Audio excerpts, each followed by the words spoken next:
வீடியோல வந்து பாத்தீங்க அப்படினா IDFC பேங்கோட ஃபர்ஸ்ட் கிளாசிக் கிரெடிட் கார்டுக்கு எப்படி நம்ம ஆன்லைன்ல அப்ளை பண்றது இதுக்கு என்னென்ன டீடைலா வந்து தேவைப்படும் சோ இதுக்கு வந்து இன்கம் ப்ரூஃப் ஏதாவது தேவையா இல்லையா இத பத்தின எல்லா டீடைலையும் இந்த வீடியோல ஸ்டெப் பை ஸ்டெப் வந்து பார்க்கலாம் அதுக்கு முன்னாடி நீங்க இதுவரைக்கும் நம்மளோட சேனலுக்கு சப்ஸ்கிரைப் பண்ணல அப்படினா மறக்காம சப்ஸ்கிரைப் பண்ணிக்கோங்க நம்மளோட வீடியோஸ் உங்களுக்கு யூஸ்ஃபுல்லா இருந்தது அப்படினா மறக்காம உங்களோட ஃப்ரெண்ட்ஸ்க்கும் ரிலேட்டிவ்க்கும் ஷேர் பண்ணுங்க இந்த வெப்சைட்டோட லிங்க் வந்து கீழ இருக்க டிஸ்கிரிப்ஷன்ல கொடுத்திருக்கேன் தேவைப்படுறவங்க ட்ரை பண்ணி பாருங்க உங்கள யாருக்கெல்லாம் கிரெடிட் கார்டு அப்ரூவல் ஆச்சு எவ்வளவு லிமிட் வந்து கொடுத்தாங்க அப்படிங்கறதையும் மறக்காம கமெண்ட்ல சொல்லுங்க சோ இதுல வந்து ஆல்ரெடி நம்ம வந்து கிரெடிட் கார்டு வந்து வாங்கி இருக்கோம் சோ இப்போ வந்து பாத்தீங்கன்னா எப்படி அப்ளை பண்றது அப்படினு வந்து பார்க்கலாம் அதுக்கு முன்னாடி இந்த கிரெடிட் கார்டுல கிடைக்கக்கூடிய ஒரு சில ஹைலைட்டான பெனிஃபிட் என்னலாம் அப்படிங்கறத பத்தி பார்க்கலாம் ஃபர்ஸ்ட் இந்த கிரெடிட் கார்டு வந்து பாத்தீங்கன்னா லைஃப் டைம் ஃப்ரீ தான் IDFC பேங்கை பொறுத்தவரையிலும் first millennium credit card first classic credit card ரெண்டுமே வந்து பாத்தீங்கன்னா லைஃப் டைம் ஃப்ரீ தான் எந்த ஒரு ஜாயினிங் ஃபீ ரெனிவல் ஃபீயும் இருக்காது இந்த கிரெடிட் கார்டுக்கு நீங்க அப்ளை பண்ணனும் அப்படி நினைச்சீங்கன்னா உங்களோட ஆனுவல் இன்கம் ஒரு வருஷத்துக்கு அதிகபட்சமா 3 லட்சத்துக்கு மேல நீங்க வாங்குறவங்களா இருந்தீங்க அப்படினா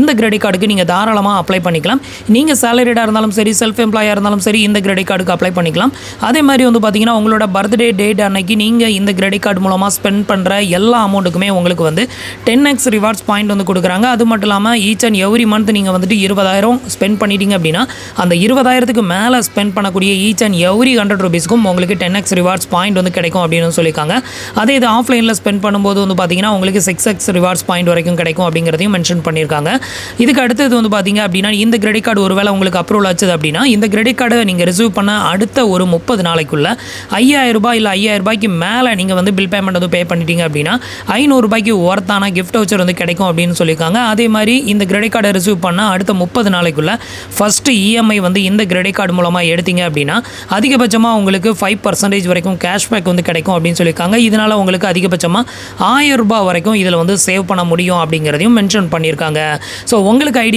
பேங்க்ல ஒரு life time free credit card வேணும் அப்படினா இத வந்து ட்ரை பண்ணி பாருங்க எந்த ஒரு இன்கம் ப்ரூஃப் வெரிஃபை பண்ணாம உங்களுக்கு இதுல வந்துட்டு கிரெடிட் கார்டு வந்து ப்ரொவைட் வந்து பண்றாங்க இப்போ வந்து எப்படி அப்ளை பண்றது இதுக்கான ஃபுல் ப்ரொசீஜர் என்ன அப்படிங்கறத பத்தி பார்க்கலாம் ஃபர்ஸ்ட் வந்து பாத்தீங்க அப்படினா உங்களோட நேம் உங்களோட ஆதார் கார்டுல இருக்கிற மாதிரி நேம் இந்த இடத்துல என்டர் பண்ணிக்கோங்க நெக்ஸ்ட் உங்களோட டேட் ஆஃப் பர்த் இதுவும் ஆதார் கார்டு பான் கார்டுல இருக்கிற மாதிரியான டேட் ஆஃப் பர்த் என்டர் பண்ணிட்டு உங்களோட மொபைல் நம்பரை என்டர் பண்ணிட்டு ஜெனரேட் OTP அப்படிங்கற ஆப்ஷனை செலக்ட் பண்ணிக்கோங்க இப்போ உங்களோட மொபைல் நம்பருக்கு ஒரு ஒன் டைம் பாஸ்வேர்ட் வந்து சென்ட் பண்ணுவாங்க அதை வந்து என்டர் பண்ணிட்டு இந்த டிக் பாக்ஸையும் டிக் பண்ணி விட்டுட்டு ப்ரொசீட் அப்படிங்கற ஆப்ஷனை செலக்ட் பண்ணிக்கோங்க நெக்ஸ்ட் உங்களுக்கு இன்டர்ஃபேஸ் வந்து இப்படி தான் ஓபன் ஆகும் இதுல வந்து உங்களோட பான் கார்டு நம்பர் உங்களோட ஜெண்டரை செலக்ட் பண்ணிக்கோங்க அடுத்து உங்களோட கரண்ட் அட்ரஸோட ஃபுல் டீடைல் என்டர் பண்ணிட்டு உங்களோட கரண்ட் அட்ரஸோட பின் கோட் என்டர் பண்ணிக்கோங்க இது எல்லாத்தையுமே என்டர் பண்ணிட்டு ப்ரொசீட் அப்படிங்கற ஆப்ஷனை செலக்ட் பண்ணிக்கோங்க இப்போ நான் வந்து எனக்கான டீடைல் எல்லாத்தையுமே ஃபில் பண்ணிட்டு இப்போ ப்ரொசீட் அப்படிங்கற ஆப்ஷனை செலக்ட் பண்றேன் அடுத்து வந்து பாத்தீங்க அப்படினா உங்களோட ஆக்குபேஷன் டீடைலை வந்து ஃபில் பண்ணனும் ஃபர்ஸ்ட் வந்து பாத்தீங்கன்னா நீங்க சாலரிடா இல்ல செல்ஃப் எம்ப்ளாய் அதை செலக்ட் பண்ணிக்கோங்க அதை செலக்ட் பண்ணிட்டு உங்களோட கம்பெனி நேம் என்டர் பண்ணிக்கோங்க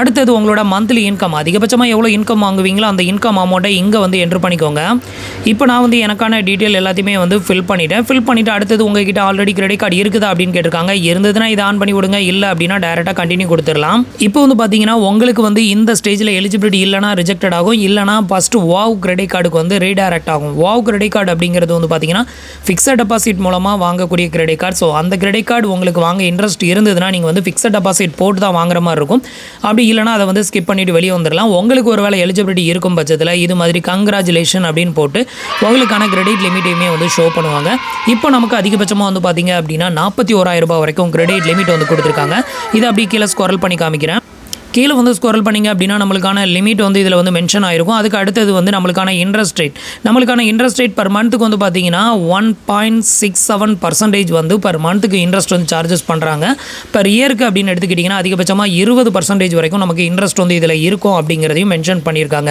சோ இப்போ நமக்கு வந்து கார்டு அப்ரூவல் ஆயிருச்சு நமக்கான கிரெடிட் லிமிட்டும் வந்து கொடுத்துட்டாங்க அடுத்து கார்டை வந்து செலக்ட் பண்ணனும் இதுக்கு வந்து பாத்தீங்க அப்படினா ஃபர்ஸ்ட் ப்ரொசீட் அப்படிங்கற ஆப்ஷனை செலக்ட் பண்ணிக்கோங்க இப்போ வந்து பாத்தீங்க அப்படினா கார்டு செலக்ஷன் அப்படிங்கற ஸ்டேஜ்க்கு வந்துட்டோம் இதுல வந்து பாத்தீங்க அப்படினா choose your preferred card option அப்படின ஒரு ஆப்ஷன் இருக்குல சோ இதுக்கு கீழ வந்து பாத்தீங்கன்னா ஒவ்வொரு கார்டா வந்து ஷோ ஆகும் இத அப்படியே கீழ ஸ்க்ரோல் பண்ணிக்கோங்க ஸ்க்ரோல் பண்ணீங்க அப்படினா ஒன் பை ஒன்னா உங்களுக்கு எந்த கார்டெல்லாம் எலிஜிபிலிட்டி இருக்குதோ எல்லாமே காமிப்பாங்க இப்போ நம்ம வந்து அப்ளை பண்ணது வந்து பாத்தீங்கன்னா ஃபர்ஸ்ட் கிளாசிக் கிரெடிட் கார்டு தான் வந்து செலக்ட் பண்ணோம் நமக்கு கிளாசிக் கிரெடிட் கார்டு வந்து ஷோ ஆகுது சோ இப்போ இந்த கிரெடிட் கார்டுல வந்து செலக்ட் பண்ணிக்கோங்க இப்போ வந்து பாத்தீங்க அப்படினா நான் வந்து கிரெடிட் கார்டை செலக்ட் பண்ணிட்டு நெக்ஸ்ட் கொடுக்கிறேன் நெக்ஸ்ட் கொடுத்ததுமே வந்து பாத்தீங்கன்னா அடுத்த ஸ்டேஜ்ல உங்களுக்கு வந்துட்டு உங்களோட கார்டுல உங்களோட நேம் வந்து எப்படி பிரிண்டட் ஆகணும் அப்படின்னு வந்து கேட்டிருப்பாங்க. இந்த இடத்துல உங்களோட நேமை செலக்ட் பண்ணிவிட்டு உங்களோட ரெசிடென்ட் அட்ரஸ் டீட்டெயில் இந்த இடத்துல ஷோ ஆகும். ஸோ இந்த அட்ரஸ் தான் கார்டு வந்து டெலிவரி பண்ணுவாங்க. உங்களுக்கு வேறு அட்ரஸுக்கு வந்து சென்ட் பண்ணணும், இல்லை இந்த அட்ரஸில் ஏதாவது கரெக்ஷன் இருக்குது அப்படின்னா கிளிக் ஹேர் டு எடிட் அப்படின்னு ஒரு ஆப்ஷன் கொடுத்துருப்பாங்க. இந்த ஆப்ஷனை செலக்ட் பண்ணி நீங்கள் எடிட் பண்ணிக்கோங்க. நெக்ஸ்ட் அதுக்கு கீழே வந்து ஸ்க்ரோல் பண்ணிங்க அப்படின்னா உங்களோட மதர் நேம் கேட்டிருப்பாங்க. உங்களோட மதர் நேம் என்ட்ரு பண்ணிவிட்டு உங்களோட பர்சனல் இமெயில் ஐடி இதில் செலக்ட் பண்ணிக்கோங்க. உங்கள்கிட்ட வேறு ஏதாவது ஆல்டர்னேட்டிவ் மொபைல் நம்பர் இருந்ததுன்னா இதில் என்ட்ரு பண்ணுங்கள், இல்லைனா விட்டுட்டு நெக்ஸ்ட் அப்படிங்கிற ஆப்ஷனை செலக்ட் பண்ணிக்கோங்க. அடுத்தது வந்து பார்த்தீங்க அப்படின்னா உங்களுக்கு கார்டு வந்து எந்த அட்ரஸுக்கு டெலிவரி பண்ணணும் அப்படின்னு கேட்டிருப்பாங்க. இதில் ரெசிடென்ட் அப்படிங்கிறத கொடுத்துக்கோங்க. இப்போ உங்களோட கரண்ட் அட்ரஸ்க்கு தான் டெலிவரி பண்ணுவாங்க. அடுத்தது ஸ்டேட்மெண்ட் வந்து எந்த இமெயில் ஐடிக்கு சென்ட் பண்ணணும்னு கேட்டிருப்பாங்க. இதில் பர்சனல் அப்படிங்கிறத செலக்ட் பண்ணிவிட்டு உங்களோட மொபைல் நம்பர் இந்த இடத்துல ஷோ ஆகும். நெக்ஸ்ட் அதுக்கு கீழே வந்து பார்த்தீங்க அப்படின்னா உங்களோட கிரெடிட் கார்டுக்கான பேமெண்ட்டை வந்து உங்களோட ஐடிஎஃப்சி பேங்க்ல இருந்து மந்த்லி டெபிட் பண்ணணுமான்னு கேட்டிருப்பாங்க. ஸோ இதை வந்து செலக்ட் பண்ணாதீங்க. இதை செலக்ட் பண்ணிங்க அப்படின்னா உங்ககிட்ட ஆல்ரெடி ஐடிஎஃப்சி பேங்க் இருந்ததுன்னா மட்டும்தான் அந்த பேங்க்லேருந்து டெபிட் பண்ணுவாங்க. உங்ககிட்ட அக்கௌண்ட் இல்லை அப்படின்னா இந்த ஆப்ஷன் வராது. இப்போ எனக்கு வந்து ஐடிஎஃப்சி பேங்க்கில் அக்கௌண்ட் இருக்கிறதுனால எனக்கு இந்த ஆப்ஷன் வந்து கேட்குது. ஸோ அதனால் நான் இதை வந்து செலக்ட் பண்ணலாம். அப்படி கீழே ஸ்க்ரோல் பண்ணிக்கோங்க. கீழே வந்து ஸ்க்ரோல் பண்ணிங்க அப்படின்னா உங்களோட ஆஃபீஸ் இமெயில் ஐடி வந்து கேட்பாங்க. இதில் உங்களோட ஆஃபீஸ் இமெயில் ஐடி கொடுத்துட்டு ஆஃபீஸ் ஃபோன் நம்பர் இருந்ததுன்னா அதோட கோடு, அதுக்கப்புறம் அந்த ஆஃபீஸ் ஃபோன் நம்பர் இது ரெண்டையும் என்ட்ரு பண்ணிவிட்டு நெக்ஸ்ட் கொடுங்க. இது ரெண்டுமே வந்து இல்லை அப்படின்னா டேரெக்டாக நெக்ஸ்ட் அப்படிங்கிற ஆப்ஷனை மட்டும் செலக்ட் பண்ணிக்கோங்க. அடுத்தது வந்து பார்த்தீங்கன்னா உங்களுக்கு ஐடிஎஃப்சி பேங்க்கில் வந்துட்டு ஹையர் ஆஃபீஸர் யாராவது ரிலேட்டிவாக இருக்கிறாங்களா அப்படின்னு வந்து கேட்டிருப்பாங்க. இல்லை டேரக்டர் யாராவது வந்துட்டு உங்களுக்கு ரிலேட்டிவ் யாராவது ஒர்க் பண்ணுறாங்களா அப்படின்னு கேட்டிருப்பாங்க. இந்த இடத்துல நோ அப்படிங்கிறத செலக்ட் பண்ணிவிட்டு அடுத்தது இதில் வந்து ஒரு டேர்ம்ஸ் அண்ட் கண்டிஷன் இருக்கும். இந்த டிக் பாக்ஸை வந்து டிக் பண்ணிக்கோங்க. இந்த டிக் பாக்ஸை டிக் பண்ணதுமே உங்களுக்கு இது மாதிரி டேர்ம்ஸ் அண்ட் கண்டிஷன் ஒரு பாப்பப் வந்து ஓப்பன் ஆகும். இதில் வந்து பார்த்தீங்கன்னா அக்ரி அப்படிங்கிற ஆப்ஷனை மட்டும் செலக்ட் பண்ணிக்கோங்க. அடுத்தது வந்து பார்த்தீங்க அப்படின்னா நமக்கான ஆப்ஷன் வந்து செலக்டட் ஆயிருச்சு. அடுத்தது இப்போ உங்களோட மொபைல் நம்பருக்கு வந்து ஒரு ஒன் டைம் பாஸ்வேர்ட் சென்ட் பண்ணுவாங்க. அதை வந்து இந்த இடத்துல என்ட்ரு பண்ணிவிட்டு சப்மிட் அப்படிங்கிற ஆப்ஷனை கிளிக் பண்ணிடுங்க. இப்போ பேஜ் வந்து லோட் ஆகும், கொஞ்சம் வெயிட் பண்ணுங்கள். இப்போ ஃபைனலாக வந்து பார்த்தீங்க அப்படின்னா நம்மளுக்கான அப்ளிகேஷன் வந்து சக்ஸஸ்ஃபுல்லாக சப்மிட்டட் ஆயிருச்சு. நம்மளுக்கான ரெஃபரன்ஸ் நம்பரும் இந்த இடத்துல வந்து கொடுத்துட்டாங்க. இதுக்கு அடுத்தது என்ன பண்ணணும் அப்படின்னு கேட்டிங்கன்னா கண்டினியூஸாக வீடியோ கேவிசி வந்து கம்ப்ளீட் பண்ணணும். ஒருவேளை நீங்கள் ஸ்கிப் பண்ணிட்டீங்க அப்படின்னா உங்களுக்கு மெசேஜில் வந்து லிங்க் அனுப்புவாங்க.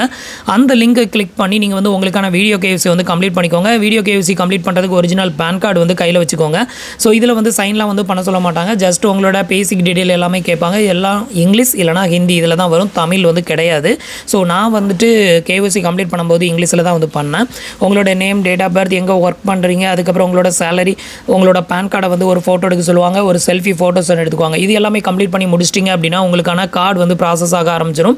எனக்கு வந்து பார்த்தீங்க அப்படின்னா இந்த கார்டு ப்ராசஸ் ஆனால் அடுத்த 1 வீக்கில் வந்து பார்த்தீங்கன்னா எனக்கு கார்டு வந்து அப்ரூவ் ஆயிடுச்சு அப்படின்னு சொல்லிட்டு எனக்கு வந்து மெயில், அதுக்கப்புறம் டெக்ஸ்ட் மெசேஜ் வந்து சென்ட் பண்ணிதாங்க. அதுக்கப்புறமா நான் என்னோட ஐடிஎஃப்சி பேங்கோட மொபைல் ஆப்பை இன்ஸ்டால் பண்ணி அதில் வந்து செக் பண்ணும்போது எனக்கு கார்டு நம்பர் எல்லாமே வந்து வந்துருச்சு.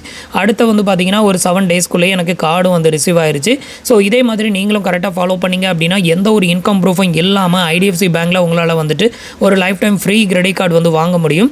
இதில் வந்து பார்த்தீங்கன்னா ஸ்டார்டிங் இன்ட்ரெஸ்ட் ரேட் வந்து 10 பாயிண்ட் அப்படின்னு வந்து ஆரம்பிப்பாங்க. பட் 10 பாயிண்ட்லாம் வந்து கிடைக்காது. மேக்ஸிமம் 32% தான் எனக்கு வந்து போட்டிருக்கிறாங்க. பட் இது வந்து பார்த்தீங்கன்னா எந்த ஒரு ஜாயினிங் ஃபீ, ரெனிவல் ஃபீ எதுவுமே இல்லாமல் உங்களுக்கு life time free credit card வாங்கணும் அப்படிங்கிற ஒரு திங்கிங் இருந்தது அப்படின்னா ஐடிஎஃப்சி பேங்கை சூஸ் பண்ணுங்கள். இதில் இன்னும் நிறைய ஆஃபர் வந்து கொடுக்குறாங்க.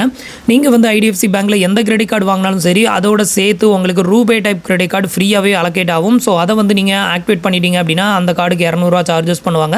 200 உங்களுக்கு வந்து ரீஃபண்டபுள் தான். நீங்கள் வந்து யூபிஐ பேமெண்ட் வந்து பண்ணும்போது 50 ரூபாவாக உங்களுக்கு 4 டைம் வந்து கொடுத்து அந்த 200 ரூபாயும் கழிச்சு விட்டுருவாங்க. ஸோ அப்படி இருக்கிறப்ப வந்து பார்த்தீங்கன்னா ஒரு கிரெடிட் கார்டு வாங்கி நீங்கள் 2 கிரெடிட் கார்டு வந்து எடுக்க முடியும். ஸோ அந்தளவுக்கு ஒரு ஒன் ஆஃப் த ஒர்த்தான கிரெடிட் கார்டு தான். நான் வந்து பார்த்தீங்கன்னா மோர் தென் 1 இயர் இந்த கிரெடிட் கார்டு வந்து யூஸ் பண்ணுறேன். ஸோ ட்ரை பண்ணி பாருங்கள். உங்களில் யாருக்கெல்லாம் அப்ரூவல் ஆச்சு அப்படிங்கிறதையும் மறக்காமல் கமெண்ட்டில் சொல்லுங்கள். ஸோ ஃப்ரெண்ட்ஸ், இன்றைக்கி சொன்ன இந்த ஒரு இன்ஃபர்மேஷன் உங்களுக்கு ரொம்பவே யூஸ்ஃபுல்லாகவும் இன்ஃபர்மேட்டிவாகவும் இருந்திருக்கும் அப்படின்னு நினைக்கிறேன். நம்மளோட வீடியோஸ் பிடிச்சிருந்ததுன்னா லைக் பண்ணுங்கள், ஷேர் பண்ணுங்கள், கமெண்ட் பண்ணுங்கள். மறக்காமல் நம்மளோட சேனலுக்கு சப்ஸ்கிரைப் பண்ணி சப்போர்ட் பண்ணுங்கள். தேங்க்ஸ் ஃபார் வாட்சிங்.